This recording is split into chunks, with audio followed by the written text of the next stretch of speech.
사도신경으로 우리의 신앙을 살아계신 하나님께 고백드리시겠습니다.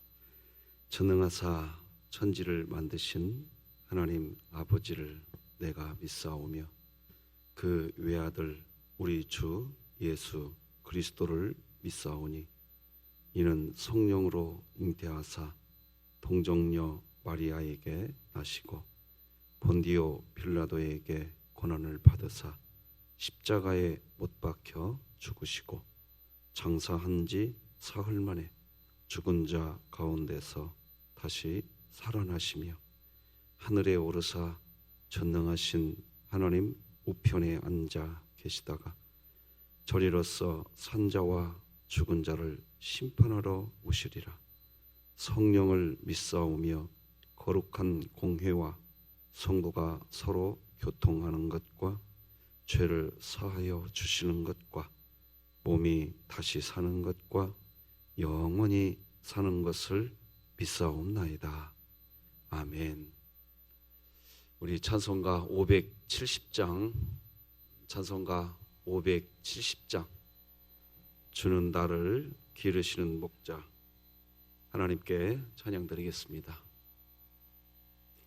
주는 나를 기르시는 목자요 나는 주님의 귀한 어린 양 푸른 풀밭 맑은 시냇물가로 나를 늘 인도하여 주신다. 주는 나의 좋은 목자 나는 그의 어린 양 저를 따라 꼴을 먹여주시니 내게 부족함 전혀 없어라. 예쁜 새들 노래하는 아침과 노을 비끼는 고운 황혼에 사랑하는 나의 목자 음성이 나를 언제나 불러주신다. 주는 나의 좋은 목자 나는 그의 어린 양 저를 따라 꼴을 먹여주시니 내게 부족함 전혀 없어라. 못된 짐승 나를 해치 못하고 거친 비바람 상치 못하리. 나의 주님 강한 손을 펼치사 나를 주야로 지켜주신다. 주는 나의 좋은 목자 나는 그의 어린 양 저를 따라 꼴을 먹여주시니 내게 부족함 전혀 없어라. 아멘. 우리 진흥교회 주간 기도표 5월 26일 화요일 기도 제목 하나님께 함께 기도하시겠습니다. 교회를 위해 기도합니다. 진흥교회 모든 교역자들이 하나님을 사랑하고 이웃을 사랑하는 마음으로 맡은 자리에서 충성하게 하시고 2020년 복음을 전수하는 가정을 세우는 교회가 되게 하소서. 이웃을 위해 기도합니다. 서든동 주변의 이웃들이 하나님을 영접함으로 삶의 자유함을 누리게 하시고 무거운 인생의 짐을 하나님께 내려놓게 하소서. 북한을 위해 기도합니다. 북한 내부에 세워진 교회와 성도들을 통해 많은 교회들이 세워져 북한 전역이 복음으로 하나 되어 통일을 속히 이루게 하시고 진흥교회가 입양하여 섬기기 원하는 평안남도 강동군에 속히 하나님의 은혜가 임하게 하소서. 자녀를 위해 기도합니다. 하나님을 대신하여 돈과 권력과 쾌락이 신이 되어 가고 있는 이 시대에 진흥교회 부모들이 하나님을 경외하고 예배하는 모습을 먼저 보임으로 자녀들에게 진실한 믿음의 모범이 되게 하소서. 국가와 열방을 위해 기도합니다. 하나님을 부인하게 만드는 진화론의 심각성을 전 세계 교회와 가정들이 바로 알게 하시고 하나님의 창조론을 통해 부모와 자녀가 바른 성경적 가치관을 가지고 살아가게 하소서. 선교와 전도를 위해 기도합니다. CTS와 기독신문의 지경을 넓혀주셔서 기독교 언론으로서의 의무를 다하게 하시고 한국 교회의 소통의 통로가 되게 하소서. 이 모든 것 주 예수 그리스도의 이름으로 기도드립니다. 아멘. 오늘 함께 나눌 하나님의 말씀은 구약성경 시편 23편 말씀 되겠습니다. 시편 23편 1절에서 마지막 6절까지 짧은 성경이니까 우리 다 같이 처음부터 끝까지 한 목소리로 같이 읽으십시다. 시작. 여호와는 나의 목자시니 내게 부족함이 없으리로다. 그가 나를 푸른 풀밭에 누이시며 쉴만한 물가로 인도하시는도다. 내 영혼을 소생시키시고 자기 이름을 위하여 의의 길로 인도하시는도다. 내가 사망의 음침한 골짜기로 다닐지라도 해를 두려워하지 않을 것은 주께서 나와 함께 하심이라. 주의 지팡이와 막대기가 나를 안위하시나이다. 주께서 내 원수의 목전에서 내게 상을 차려주시고 기름을 내 머리에 부으셨으니 내 잔이 넘치나이다. 내 평생의 선하심과 인자하심이 반드시 나를 따르리니 내가 여호와의 집에 영원히 살리로다. 아멘. 광고 하나를 먼저 좀 드리겠습니다. 우리 원로 목사님 어제 아주대 병원에 다녀오셨고요. 췌장에 좀 사이즈가 큰 혹이 있어서 근데 다행히 아직 통증이 느껴지지 않는 그런 상태인데 통증이 올 수 있는 그런 상태라고 합니다. 그래서 6월 15일 날 일단 췌장 옆에 있는 이 담낭 하나를 좀 제거하는 수술을 하시게 되었습니다. 근간에 여러 가지로 몸에 연약함이 있으신데 위해서 좀 꼭 기도해 주시고요. 그리고 우리 박정문 권사님 위해서도 꼭 기도 부탁드립니다. 부탁드리겠습니다. 오늘은 하나님이 목자이시기에 부족함이 없습니다. 이런 제목으로 하나님 말씀 전하겠습니다. 그리스도인들 중에 어떤 사람을 보면 답답한 사람이 있는가 하면 어떤 사람을 보면 시원시원한 사람이 있습니다. 왜 답답할까요? 믿지 못하기 때문입니다. 하나님께서는 항상 우리에게 하나님을 믿을 수밖에 없는 많은 증거들을 보여주심에도 불구하고 하나님을 순간순간 믿지 못하는 분들을 보면 좀 답답합니다. 만두만 속 터지는 게 아니라 정말 믿지 못하는 그런 분들을 보면 속이 터집니다. 저렇게 많은 증거들을 경험해 놓고서도 그렇게 오랫동안 예배당에서 하나님을 예배하면서도 하나님이 믿어지지 않는가 하는 생각이 듭니다. 반면에 여러분 여리고성의 기생 라합 같은 사람 한번 생각해 보십시다. 라합은 하나님이 홍해를 갈랐다, 애굽에서 이스라엘 백성들이 나오게 하셨다 하는 그런 소문만 듣고도 하나님을 믿은 사람들입니다. 상천하지에 하나님과 같은 분 없다. 자기 목숨을 내걸고 정탐꾼들을 보호해 주었습니다. 그러니까 흐릿한 어떤 소리만 들어도 믿음이 쑥쑥 자라나는 그런 분들이 있는가 하면 믿음의 현장 가운데에서 있으면서도 믿지 못하는 사람들을 보면 답답합니다. 여러분은 작은 근거에도 하나님을 믿는, 하나님이 더 많이 믿어지는 그런 종이 되시기 바랍니다. 그래서 잠언 25장 13절을 보면 충성된 사람, 충성된 사람이라는 말이 나오는데, 사실 이 충성된 사람이라는 원어의 의미는 믿는 사람입니다. 믿는 사람. 그러므로 성경은 믿는 것과 충성 동일한 겁니다.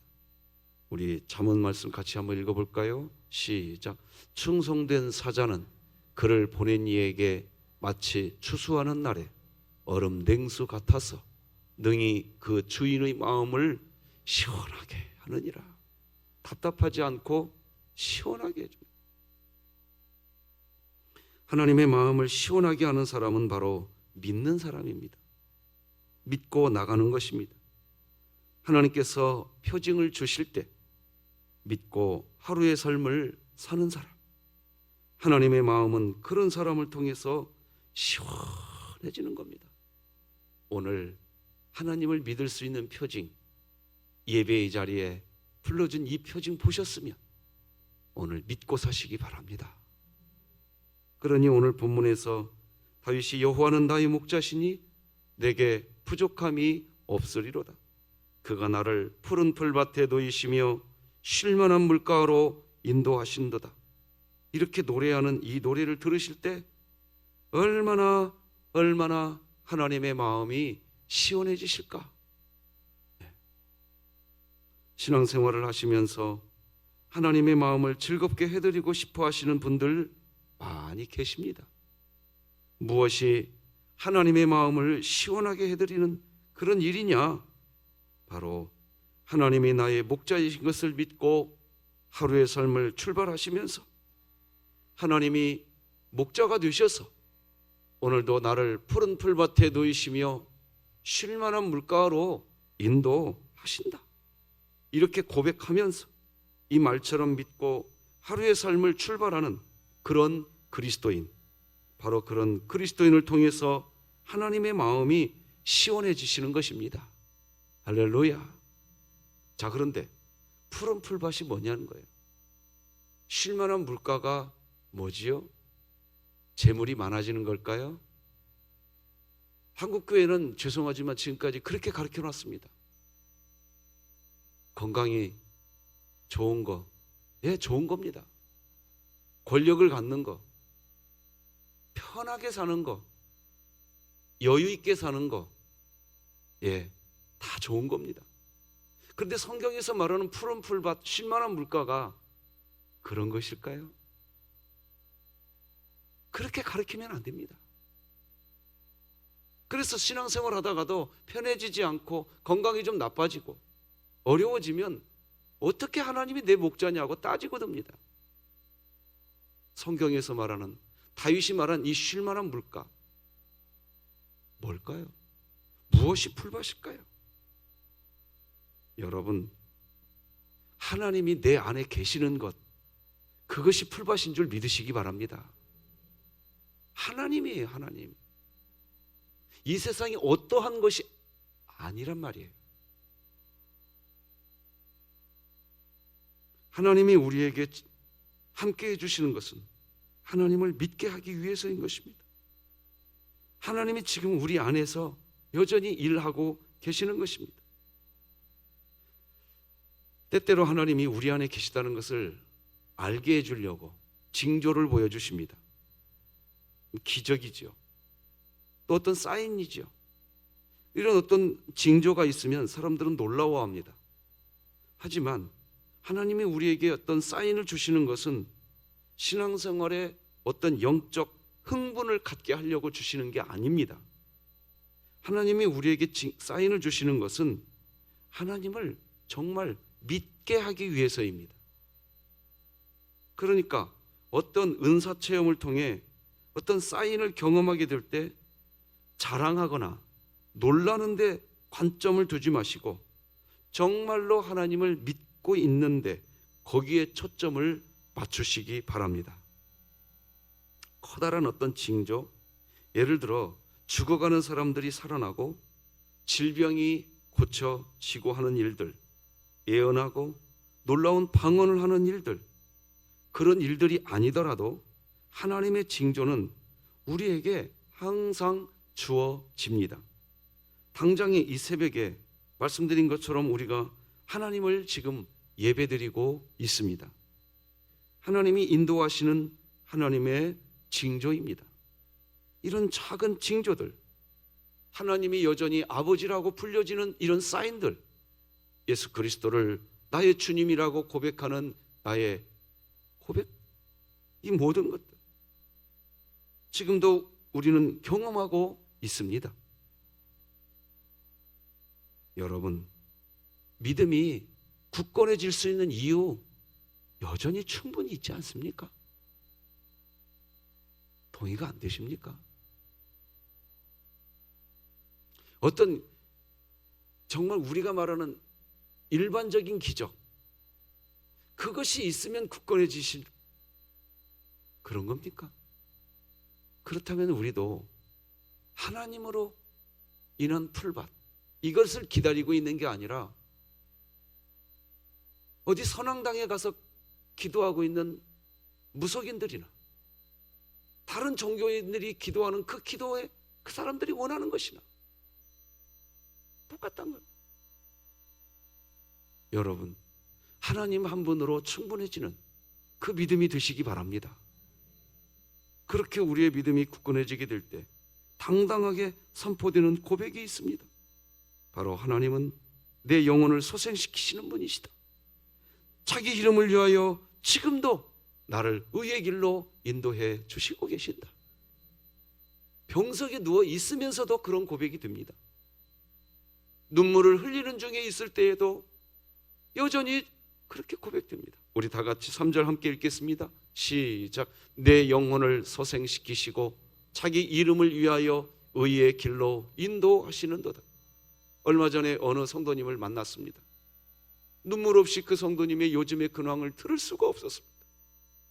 그런데 저를 깜짝 놀라게 하는 겁니다. 목사님, 우리 교회 성도님 이 얘기입니다. 그런데요, 이 일로 제 영혼이 소생되고 있는 걸 느낍니다.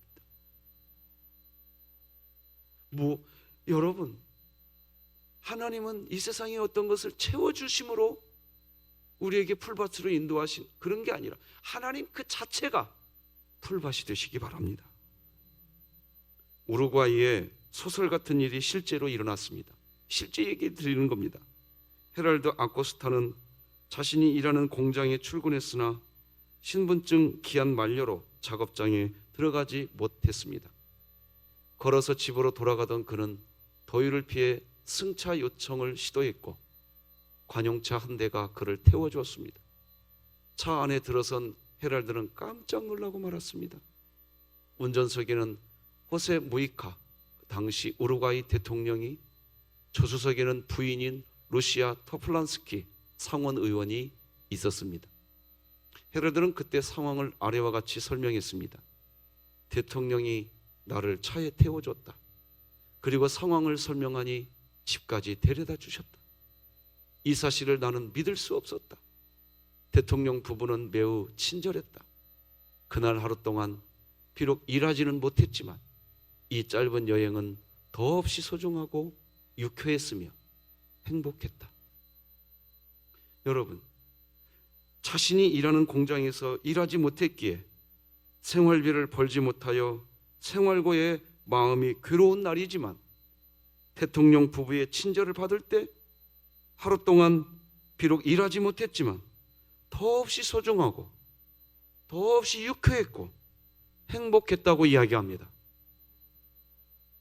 오늘 이 새벽 예배가 하나님이 여러분들을 하나님의 차에 지금 태우시고, 믿으십니까? 우리의 영혼이 소생되고 우리를 의의 길로 인도해 주시는 것은 경제적으로 부유해지고 세상의 권력을 가지며 왕궁과 같은 집에서 산다는 개념. 어제 우리 원로 목사님과 전화 통화를 했습니다. 목사님, 어떻게 합니까? 아니요, 괜찮아요. 인생의 연륜과 하나님과 함께 하셨던 그분의 인생 여정에서 여전히 하나님이 계시니까 그것으로 여전히 하나님을 경외하는 마음을 느낄 수가 있었어요. 오늘 우리 모두 그렇게 사시기 바랍니다. 주님 한 분으로 만족한 인생, 주님 한 분으로 행복하다고 고백이 그냥 되는 인생을 사는 그리스도인들이 되면 특징이 있습니다. 그것은 막대기 하나, 지팡이 하나만 있어도 주님이 그냥 느껴지게 되는 겁니다. 오늘 4절 말씀 같이 읽어봅시다. 시작. 내가 사망의 음침한 골짜기로 다닐지라도 해를 두려워하지 않을 것은 주께서 나와 함께 하심이라. 주의 지팡이와 막대기가 나를 안위하시나이다. 아멘. 여러분, 사망의 음침한 골짜기에 있는데 지팡이가 뭔 역할을 해주겠습니까? 나를 죽이려고 하는 적군은 지금 시퍼런 철로 된 칼을 갖고 싸우는데 막대기 하나 들고 한번 쨍 하고 부딪히는 순간 내 막대기 어떻게 될까요? 내 막대기가 어떻게 될까요? 그냥 잘립니다. 근데 오늘 본문을 가만히 보십시오. 지팡이가 칼을 들고 덤비는 사람 앞에서 어떤 역할을 하겠습니까? 힘없이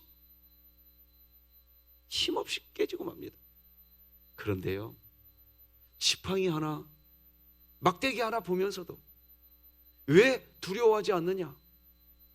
내 안에 하나님이 느껴질 때. 왜 나는 다른 집보다 이렇게 찌질하게 사는가?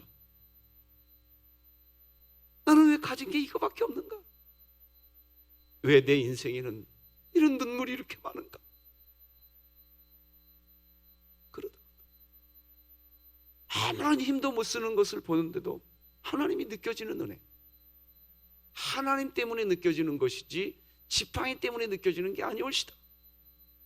이 믿음이 우리의 믿음이 되기를 주님의 이름으로 축복합니다. 어린 소녀가 방에서 거미줄을 쓸고 있었다. 소녀는 청소하며 기도를 드렸다. 하나님, 방을 깨끗하게 청소하듯이 내 마음도 청결하게 하여 주시옵소서. 그때 하나님의 음성이 들려왔다. 네가 매일 거미줄을 치운들 무슨 소용이 있겠느냐? 거미줄을 치는 거미를 잡는 것이 더 낫지 않겠느냐? 그래야 거미줄을 쓸 필요가 없어진단다. 소녀는 비로소 자기 마음에 거미줄을 치는 거미가 있음을 깨달았다. 거미를 키우고 있으면서, 이 마음속에 이 거미를 키우고 있으면서 날마다 거미줄 청소하기에 급급하면 무슨 소용이 있겠습니까? 마음을 비뚤어지게 하는 거미, 욕망의 거미, 음란의 거미, 시기와 질투의 거미, 분노의 거미, 의심의 거미, 불신과 원망의 거미, 미워하게 하는 거미, 그 거미를 잡아야 되는 겁니다. 그런데 그 거미를 잡는 방법이 무엇일까요? 하나님 한 분으로 충분해지는 겁니다. 하박국 선지자는 하나님을 향해서도 원망을 했습니다.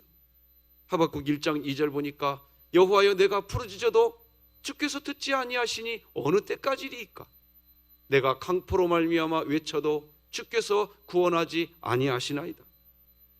하박국 선지자의 마음에 원망의 거미줄이 쳐진 것입니다. 원망의 거미가 있는 것. 그런데 무슨 마음, 무슨 믿음이 하박국 선지자의 마음에 쳐진 이 원망의 거미를, 이 거미줄을 제거하게 되었나요? 세상에 아무것 가지지 않아도, 그냥 하나님으로 인하여 즐거워하는 마음, 그냥 하나님으로 인하여 기뻐하는 마음, 그 마음이 원망의 거미와 거미줄을 제거해 준 줄 믿습니다. 그게 17장 3장에 나오잖아요. 비록 무화과 나무가 무성하지 못하며 포도나무에 열매가 없으며 감람나무에 소출이 없으며 밭에 먹을 것이 없으며 우리의 양이 없으며 외양간에 소가 없을지라도 나는 여호와로 말미암아 즐거워하며 나의 구원의 하나님으로 말미암아 기뻐하리로다. 할렐루야. 프랑스가 낳은 최고의 화가 르누아르라는 사람을 들어본 적이 있을 겁니다. 이 르누아르는 체계적으로 그림을 공부한 사람이 아닙니다. 그는 집안이 가난해서 도자기 공장에서 일하던 사람이었다. 도자기 공장에서 일하면서 그림을 그렸는데 사람들이 그의 재능을 보고 파리 화단에 소개하여 등단을 하게 되었다. 그런데 그에게는 결정적인 약점이 있었다. 손이 떨리는 수전증이었다. 그래서 붓을 손에 묶어서 그림을 그렸다. 어떤 사람이 와서 물었다. 선생님, 어떻게 이런 손으로 그림을 그리는데 이런 명작이 나옵니까? 그때 르누아르가 대답했다. 그림은 손으로 그리는 것이 아닙니다. 하나님의 은혜로 그리는 것입니다. 아무리 육신에 한계가 있고 고통스러운 눈물이 있으며 하박국 선지자와 같이 아무것도 없다 할지라도 하나님이 있는 사람, 할렐루야, 하나님이 내 안에 있으면 우리는 은혜 있는 겁니다. 오늘도 하나님이 아버지라고 불려주시고 계십니까? 그러면 여러분에게는 은혜 있으시는 겁니다. 하나님이면 은혜인 것입니다. 이 세상에 뭐가 있어서 하나님의 은혜가 아니라 하나님이 계시는 것, 그게 은혜인 겁니다. 교회 가까운 곳에 사시는 우리 진흥교회 한 성도님이 계십니다. 그런데 근래에 그 성도님에게 어려운 일이 있으셨습니다. 집안 형편에 맞춰서 새로운 곳으로 이사하려고 하시다가 그냥 다시 현재 살고 계시는 곳에 살기로 결정하셨습니다. 현재 살고 있는 집에서 살아가는 것은 여러 가지로 힘든 것을 감당해야 하는 상황이라는 것을 대화하면서 저도 알게 되었습니다. 정말 원수의 목전에서 살아가는 것과도 같았습니다. 그러던 중 용인으로 이사할 수 있는 기회도 그 성도님에게 주어졌다고 말하더라고요. 그런데 가지 않기로 했다고 이야기하셨습니다. 그곳으로 가면 그동안 진흥교회에서 신앙의 뿌리를 내리고 주님과 함께하는 삶을 잃어버릴 것 같다는 겁니다. 지금 진흥교회에서 신앙생활하고 있는, 그래서 하나님을 경험하고 있는 이 은혜, 그걸 잃어버릴 것 같아서 그냥 여기 살기로 결정했다고 지난주에 저에게 이야기하시더라고요. 결론은 하나, 하나님은 원수의 목전에서도 상을 차려주시고 하나님이 계시니까, 할렐루야, 믿음을 중심으로 하나님을 경유하는 삶을 중심으로 하나님의 선하심과 인자함 앞에서 살아가는 내 인생, 이 인생에서, 이 세상에서 뿐만 아니라 내가 여호와의 집에 영원히 살게 될 것 아닙니까? 이렇게 얘기하시더라고요. 우리 오늘 본문 5절 6절 다 같이 한번 읽겠습니다. 시작. 주께서 내 원수의 목전에서 내게 상을 차려주시고 기름을 내 머리에 부으셨으니 내 잔이 넘치나이다.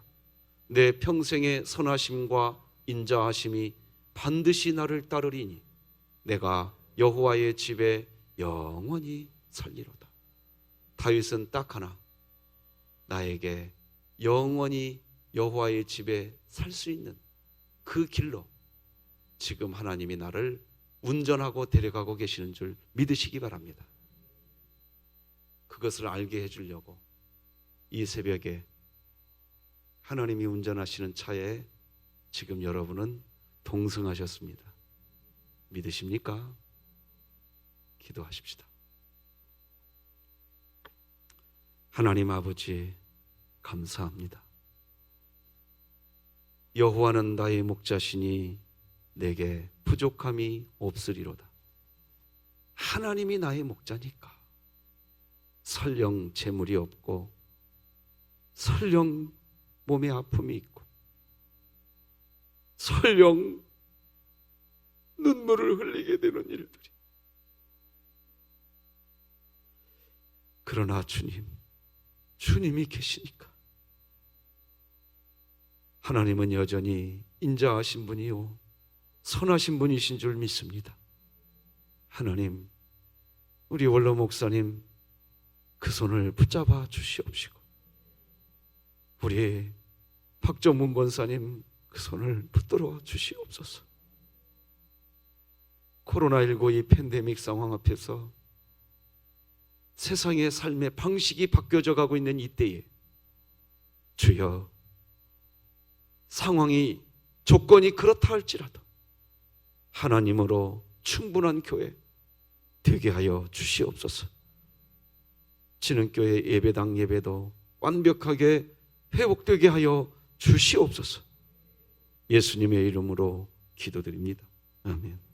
하늘에 계신 우리 아버지여, 이름이 거룩히 여김을 받으시오며 나라가 임하시오며 뜻이 하늘에서 이루어진 것 같이 땅에서도 이루어지이다. 오늘 우리에게 일용할 양식을 주시옵고 우리가 우리에게 죄 지은 자를 사하여 준 것 같이 우리 죄를 사하여 주시옵고 우리를 시험에 들게 하지 마시옵고 다만 악에서 구하시옵소서. 나라와 권세와 영광이 아버지께 영원히 있사옵나이다. 아멘.